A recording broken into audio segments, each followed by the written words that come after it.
All right, here we go. Another Bull in the Basement, episode number. You fill in it. I don't know. I don't keep track of the numbers. I probably should. 69. Oh, dude, you leave it to Sorry. leave it to a Canadian to scream that. Not that it means anything or why I would even say that, but whatever.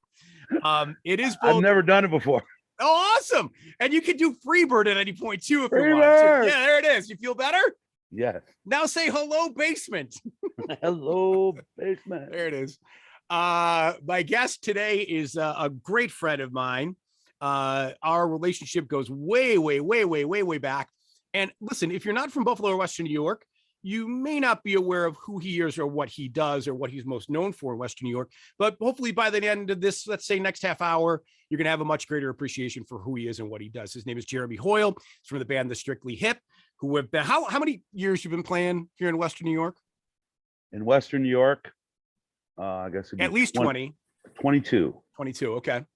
What was your first gig? Do you remember? In Western New York, it was Mickey Rat's. That would be Memorial Day of 99. Wow. Yeah. Taking it back. Yeah. No one knew what we were doing, you know? Right. And they decided that they could take a chance on this Canadian band that was playing Canadian music, and it worked. We just kept going, man. So Strictly Hip. Okay. I know the band gets called this, one of these two, and you probably hate it, but cover band, tribute band, I'm sure you hate those labels. Yeah. No matter. That's what it is.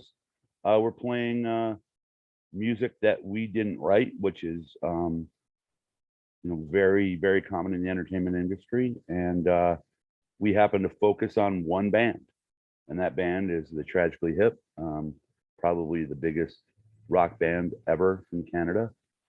And so yeah, we cover their material and we pay tribute to it. So if those are the labels you got to use, I suppose that's okay. Yeah. I mean, okay, admittedly, you're a little biased when it comes to what you do in terms of calling them the biggest band ever out of Canada, because I think Rush would probably give them a little run for their money. No? That might be true. However, I don't know if Rush could play the Air Canada Center 7 nights in a row and sell it out every night. Interesting. That's a good point. They might, but I know the Hip can. Yeah, for sure. Yeah. And have, obviously. Yeah, obviously. So the purpose of Bull in the Basement is we call it sort of a buff-centric expose on people that have impacted Western New York. You've had an enormous impact in Western New York. Whether it's, and I hope you know that. I mean, whether it's just by your performances and what people have derived from them, or by what you've done charitably, and I'll get into all of this later because there's plenty of great stories to tell about it. And just by your pure goodness, you're a good dude. The guys, you're a good dude, and the people in your band are good dudes. And you've gone through a lot of players over the years, obviously, going back to 22 years. But you are very, very, very difficult unless you absolutely despise the Tragically Hip. You are very difficult to dislike. Put it that way. Which I think is I hope it's flattering. Put it that way. I'm trying to compliment you the best way I can. Flattering. I appreciate that. You're welcome. So for you, was the decision? I know you're in your stateside now. So how long have you lived in the States? Since 2002. Now, was the decision to come here based on the fact that you started to play so many gigs here that border crossing just became a giant pain in the ass, and let's just screw it. We're making a lot of money in the States, and let's just get there and we're gonna put our base there. Is that primarily how it happened? Yeah.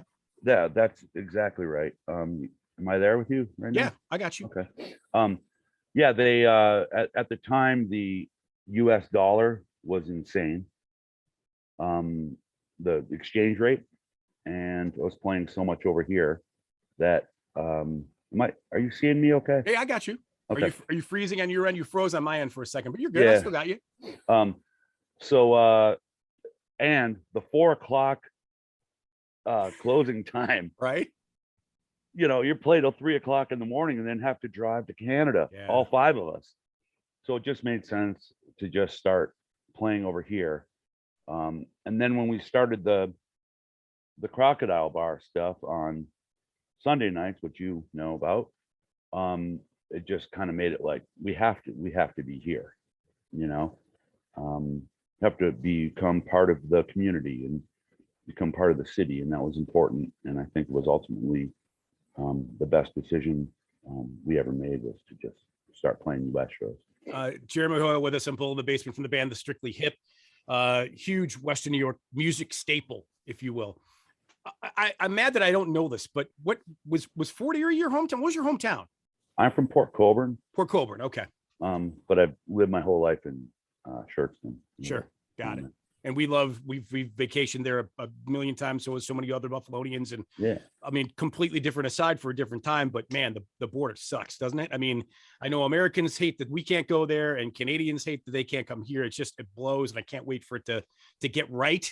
yeah. Because as much as, you know, obviously there's a love-hate with the Leafs, you know, and all of that. Obviously, we took this new appreciation for the Jays when they played here the last 2 summers, but Americans we love going to Canada. We love Canadians generally outside of Leafs fans, which I know you understand. And I know you guys, you know, love coming here too. And it's just, man, hopefully this will get worked out sooner than later. Yeah, you know, like I'm going to Mexico next week. But in order to go to Mexico, I need to have a Canadian passport. So I had to get tested yesterday, go through all the hubbub of driving over to pick up my passport in order to go to a country that does not require anything to get in. Yeah. It's pretty remarkable. But again, that's for another day and another time. So you mentioned the Crocodile. That was kind of my first meeting with you guys and the hang and the whole thing. Every Sunday night we were there for years, God, it seemed.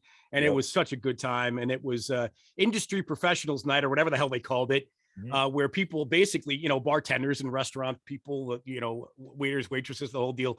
That would be their night off. So they could come out, or if they worked on a Sunday, they could come out later and party with you guys, which was so much fun for years. Prior to, and I have to share this story. So I grew up in Rochester, as I think you know, and in Rochester, Canadian music was like nothing. Like we didn't know any, like the Tragically Hip was, I didn't know what the Tragically Hip were. My first run in with the Tragically Hip was due to the fact that I became friendly with a lot of the Rochester Amerks. So I was DJing at a small little pub on Park Avenue in Rochester called Preps on Sunday nights.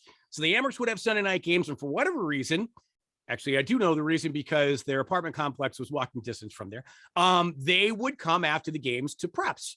And so I was DJing. I started to befriend some of them. And at the time, now this is early 90s. So I'm playing a lot of grunge. I'm playing like Lilith kind of stuff, some pop rock. BNL was huge at the time, stuff like that. And Dixon Ward, I'll never forget this, came up to me and goes, "Bull, man, you have to start playing some Canadian music." I'm like, dude, look it. I got the Guess Who, I got Rush, I got Bryan Adams, you know, fill in the blank. What? No. He goes, real Canadian music. And I'm like, he goes, "You got any Tragically Hip?" I'm like, "Oh, well, the Tragically, I don't know who that is."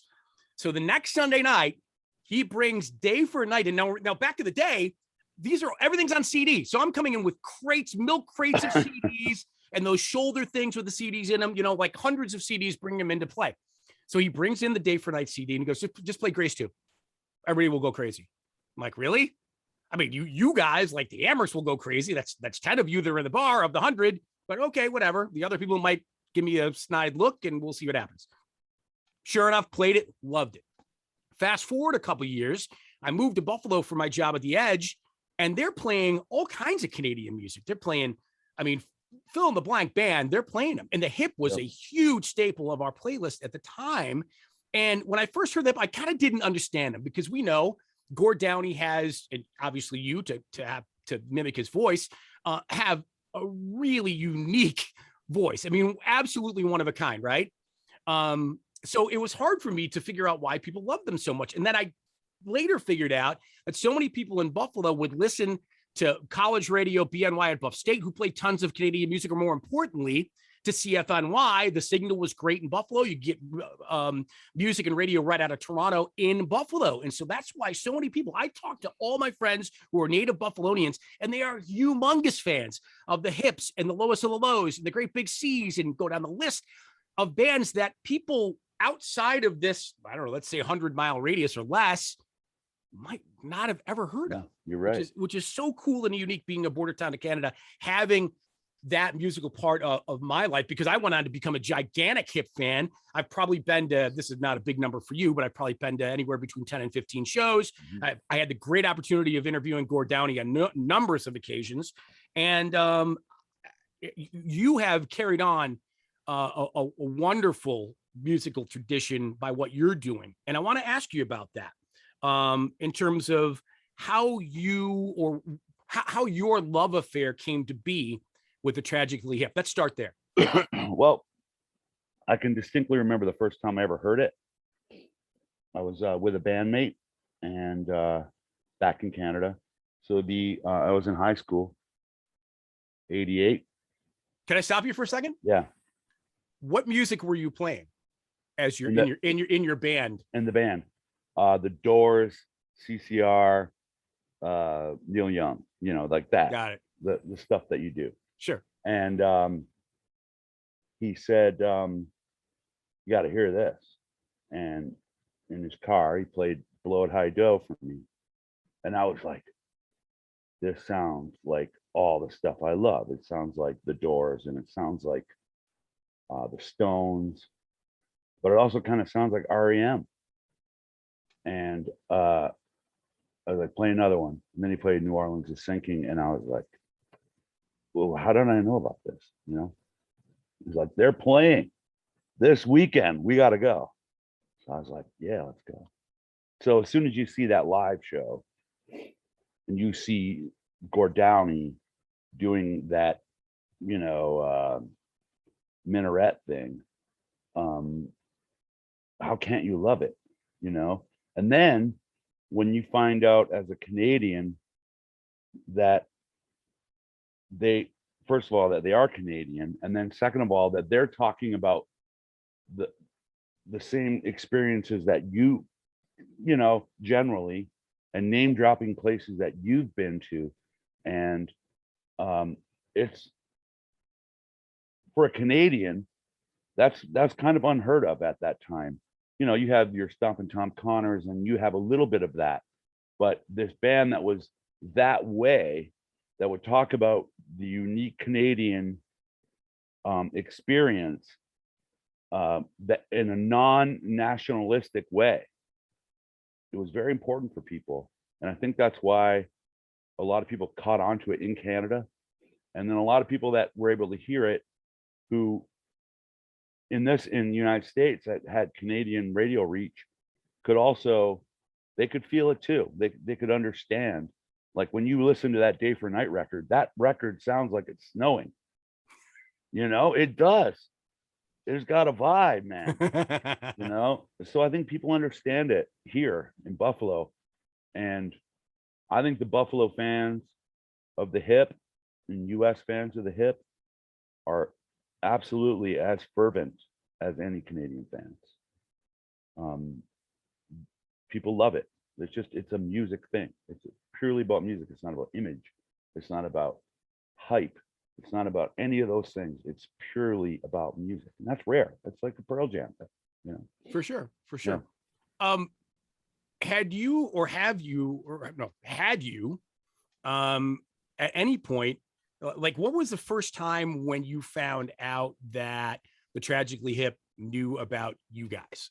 And when you heard that, what was your response? Well, I guess the way that it was confirmed for me was just meeting them and them being like, oh yeah, you know, we're aware that there's a band in Buffalo doing this. And then just recently I had a unique experience where we were playing with the Buffalo Philharmonic at Batavia Downs. And I walked out on stage, and there in the fifth row was Jake Gold, the Hips manager, sitting there. He's he's kind of like the Simon Cowell character of Canadian Idol back in the day. Just a monster of entertainment in Canada, monster personality. It's pretty intimidating. We had a really nice conversation afterwards. Um, and they're where it comes from, a place of love, and comes what we're doing comes from a place of respect. And that's really all you can ask for.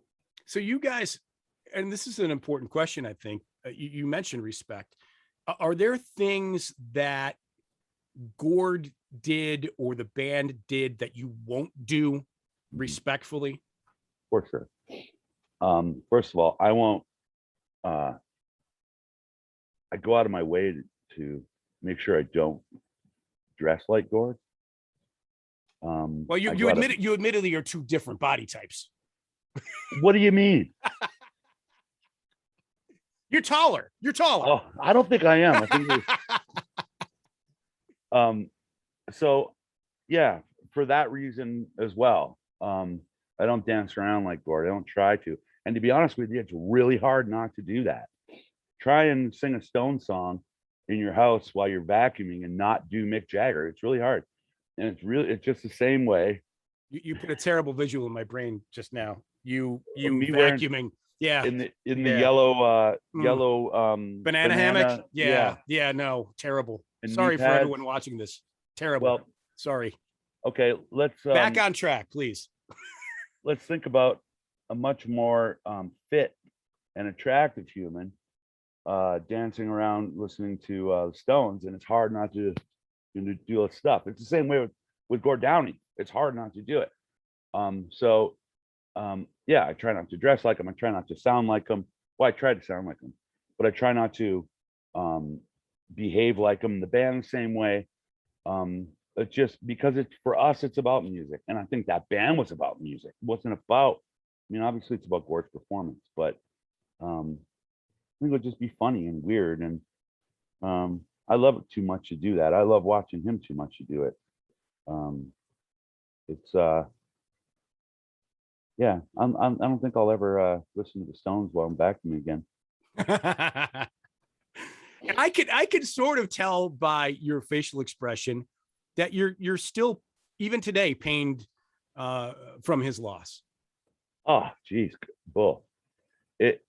It's me, but I feel I'm crushed by it now to this day, and also the interactions that I have with Tragically Hip fans in the States and in Canada. Listening to everybody how they feel about it. It's yeah, it's still tough to handle, but it couldn't excuse me, it couldn't have been more like the way it went down and the way it happened. Could it be more perfect? Could it be more perfect that this titan of Canadian music is diagnosed with what he was diagnosed with, and then went on a national tour, so, and did it in that classy way that the Hip did everything, and then for him to pass and for his legacy project to be what it is, and the impact that his legacy project with Indigenous people, the impact that it's had, it was perfect. And just like a lot of things that band has done, it's just been right on the money. They never embarrassed you. They never made you feel like, oh, they never made you feel that way. It was like always, you're proud to be a Hip fan and proud to be on that train with them in that community that they always tried to build. This might be a difficult question, but so obviously Gord Downie has a unique relationship to Canada and certainly to their Hip fans globally. But for people that don't know the Tragically Hip or their music, I certainly, would say and suggest that you try it out. It's very easy. Just stream it, find it online. Doesn't matter a song, just do it. Right. But for people that are watching this that aren't familiar, Gord Downie's importance to Canada, compare him to what vocalist American? I mean, would he be equivalent to like would Tom Petty be the American version of Gord Downie? Do you think is that a good? I mean, is Steven Tyler? I mean, I maybe Eddie Vedder. Maybe Dave. Yeah.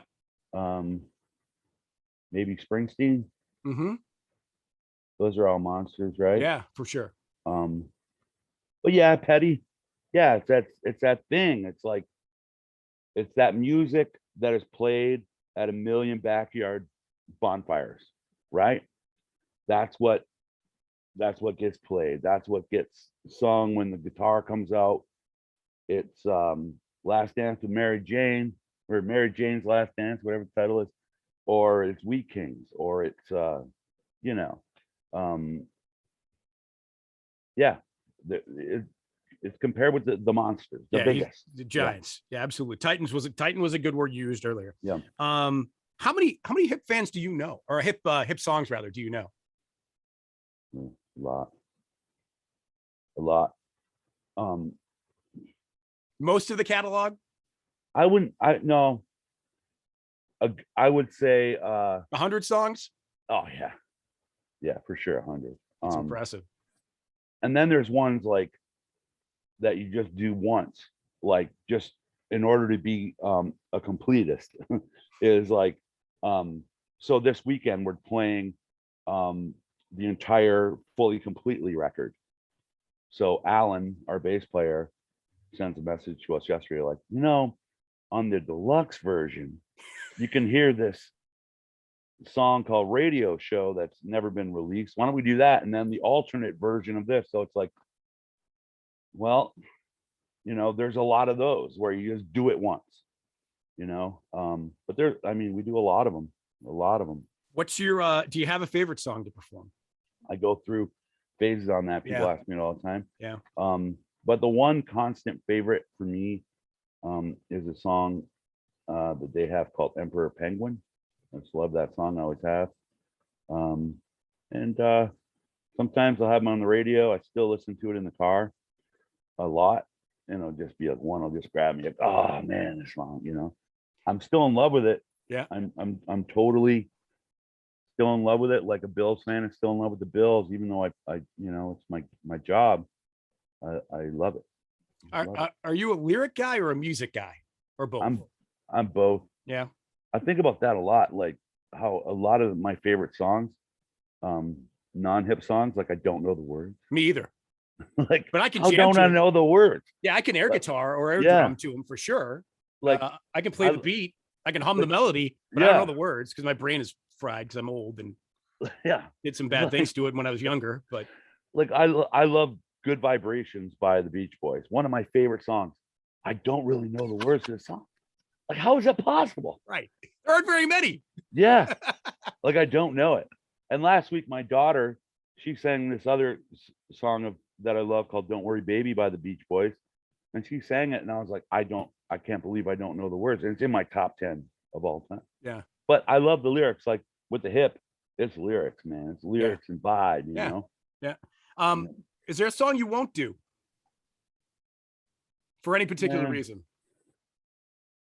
There used to be. We didn't do a song by the Hip called Fiddler's Green for a long time because the Hip wouldn't do it for a long time. Mm-hmm. But they kind of broke that, so we do it pretty regularly now. Just sensitive, still sensitive to people. Yeah. Yeah, but they're but we just try and create a night where people can have fun, hear the music they love. I listen. I've seen you guys a million times. I have never walked away from a Strictly Hip show and said, "Man, that sucked." Yeah. Never. I have. Ever. I've walked away and said, "Man, we suck." I want to share a story for people too that we both encountered, which is so. I tell the story to this day. It probably happened. I'm doing some math in my head. Well, it would have been 20-ish years ago. We're doing that Crocodile gig that you mentioned. And I was on stage and I think you guys were going to go up for the second set or whatever it was. And there literally, I think were like 6 people in the bar. And there were 2 guys on a high top sitting, I don't know, maybe 20 feet from the stage. And I said, "Hey, anybody, all the stock stupid MC lines, like anybody celebrating anything or whatever, anybody here from out of town?" And these 2 guys were from out of town. They happened to be from Jersey, but they were in a band from LA and they were playing in town, blah, blah, blah, blah. Do you want to continue the story and tell people who that particular person was and what ended up happening? Well, if I remember correctly, you might have started goofing on them a little bit. Yeah, probably. That's what I do. You might have made them like a Motley Crue joke or something. You might have. Probably. Yeah. And then I don't remember how we found out, but it turns out sitting there is CC DeVille from Poison, who's, a cartoon character, right? Right. And it turns out, like, he was trying to date every girl in the bar. And I can't remember if we invited him up to play or if he just invited himself up to play. I don't know either. So he gets up and of course just turns it wide open and lets her rip. Right. But are you aware that he asked me to join his band? I did not know that. Yeah, he's like, we should start a band together, you're a weirdo and all this stuff. And he was like, come to my show tomorrow. And he was playing at a bar. Was it the Icon, maybe? No, it was like, there used to be a bar on Walden, like out close to the mall. It was a corner bar. I cannot remember what it was called. And he was touring with a band called Samantha 7 at the time. That was CC's band. Let's start a band together. Come and see me tomorrow. But the next night, the Hip were playing Rochester. So I had to choose. Do I go join CC DeVille's band or do I go see the Hip? I want to see the Hip. Good choice. Excellent choice, actually. And glad you didn't join his band because everything would have been south and we wouldn't be talking right now. Yeah. Let's get back to Gord Downey very quickly. How many meetings have you had with him, and what can you tell me about the takeaways of those conversations, long or short? Just a couple. Always avoided it. But one particular night was kind of unavoidable. And he wrote me a note once years ago, and it was Jeremy, do it right, do it real, so kind of an interesting, doesn't really make a lot of sense. But when I met him again, kind of by mistake, he said the exact same things to me. Like he remembered that he had said this to me. I have the tattoo. I have it on my arm now. Oh, that's awesome. So I can remember to do it right, to do it real. But you've met him.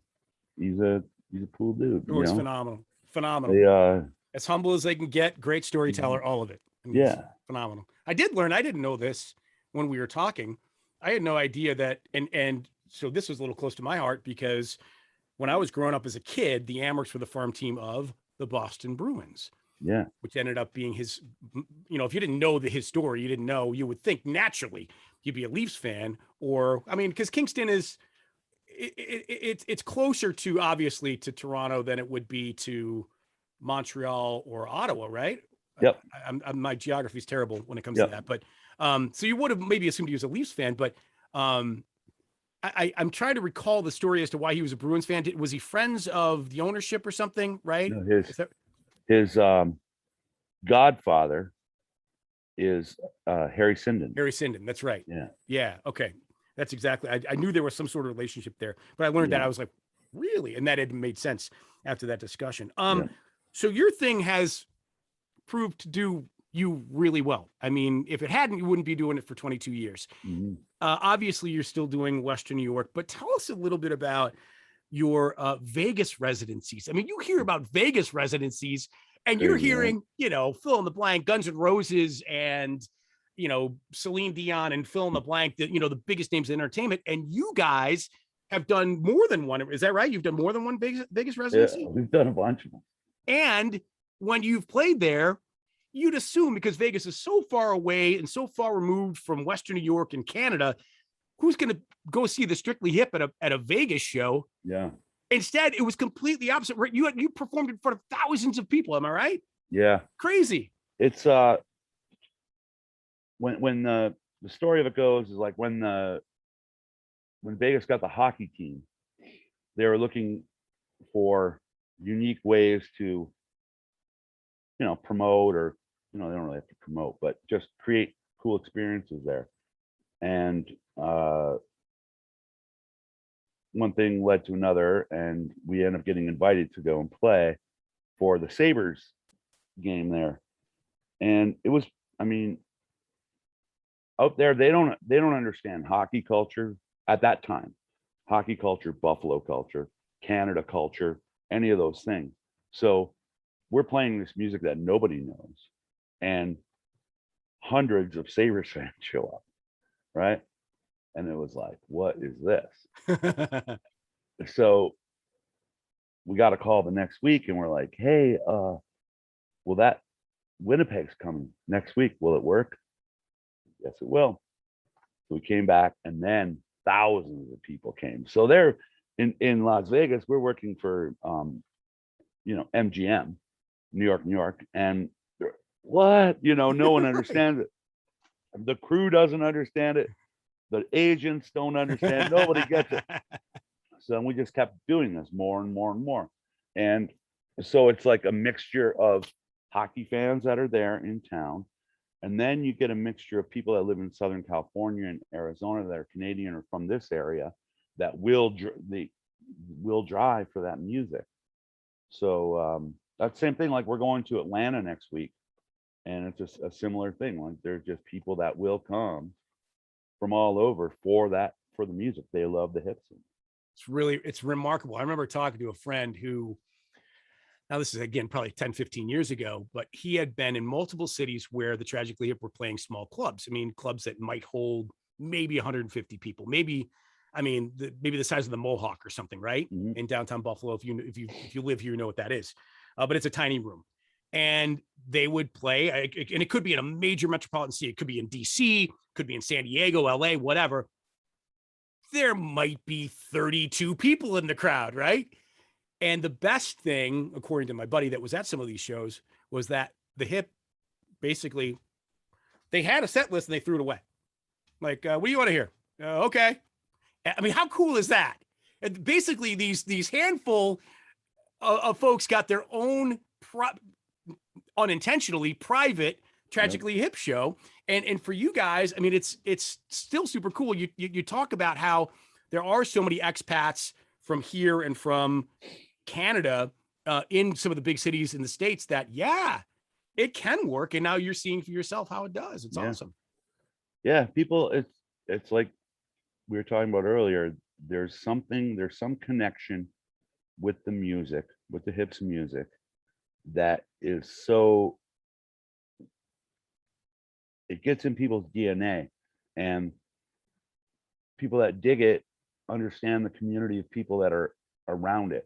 You're going to meet people that just like drinking beer and putting their fists in the air, and like you said, play a little air guitar, play a little air drum, sing along a little bit. It's a chill vibe. And like they bar owners and promoters have been telling me for years, nobody drinks like your crowd and nobody behaves like your crowd. Everybody's cool and everybody gets hammered. Right? Yeah. That's an unbelievably accurate way of putting describing the fan base, for sure. Yep. I want to thank you on behalf of my friends at Make-A-Wish for the donations you've made over the years, playing some private shows for them. I know they got their big radiothon this weekend. So I want to thank you for doing that. That's phenomenal. And Pleasure. I'm assuming those are because I've seen you do a backyard show or two, and those that can be a little bit tricky, if the people aren't aware or know who you are, right? And people are off doing their thing, having their little clicky conversations as you're playing, and nobody's really watching you. That can be kind of I don't know, unnerving, I suppose, when you play those shows. But needless to say, you gave of your time, and I thank you on behalf of them. I thank you for getting us involved with that, Bull. Those have been fantastic. They're such a feel-good thing. And I mean, we just did a couple this summer that are still from a couple of years ago, right. But yeah, feel-good thing, and I appreciate you getting us involved in that. We're involved again this year. And I know that, for people that know you, would like to know how is your health? We know you went through a scare not that long ago, and you doing well? Yeah, I'm good. Good. Awesome. Yeah, I'm good. Great to know. Quit a lot of bad habits, picked up some other bad habits. Right. But I'm here and still doing what I love. And doing great. And you got a lovely wife and a very, very talented teenage daughter who at times has gotten up on stage and performed with you, and a new, relatively newborn. Congratulations on that as well. Thank you. Do you want to give a shout out? You mentioned a show this weekend. You got anything else coming up that you want to promote? Yeah. So Friday, October 1st, the Strictly Hip, performing the entire classic album of the Tragically Hip fully, completely, front to back, every song in order, note for note, word for word. That's Friday night. Saturday night, we're playing the gymnasium of Bishop Timon High School, which is their 75th anniversary.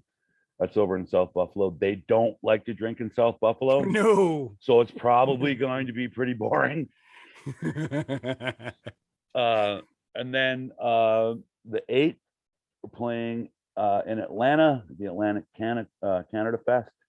And this is cool. On the 15th, at the Trough, our semi-new project featuring most of the dudes in Strictly Hip is us doing a Johnny Cash show.